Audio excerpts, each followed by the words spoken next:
որ մտածել, այսինքն հարցերին լուծում տալ ամեն մարդ չի կարող։ Հիմնականում մենք մտածելով մեր հարցերը ավելի ենք բարդացնում։ Դրա համար հոգևորականի կամ ավելի փորձառու քրիստոնյայի կամ ծնողի փորձառու քրիստոնյայի ծնողի կարիք անում մարդը, այսինքն ինչ որ մեկը մեզ պիտի սովորեցնի մտածել։ Շատ լուրջ բան է մտածել, հնում մտածողները կոչվում են իմաստասերներ։ Եվ շատ քիչ էին այդ իմաստասերները, Սոկրատես, Արիստոտել, Պլատոն, Պյութագորաս, Դիոգենես, շատ քիչ էին այդ մտածողները։ Այնպես որ պիտի սովորենք մենք մտածել, հետո մտածենք, եթե դժվարանում ենք մտածել, բայց չմտածենք, էլի։ Թողենք, որ մեր փոխարեն մտածեն, ինչ ասեն անենք։ Թե չի որ մտածում ենք,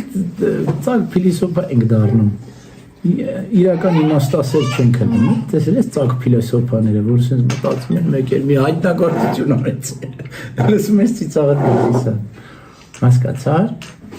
Ավելի լավ մենք ռաշպար բամբուրը մենք քան ծակ փիլիսոփա։ Այնպես որ եթե մտածում ենք պիտի հայտնագործություն գյուտ անենք, եթե չենք կարողանում հայտնագործություն գյուտ անենք, բեր չմտածենք էլ։ Հանգիստ մեր մար ապրենք։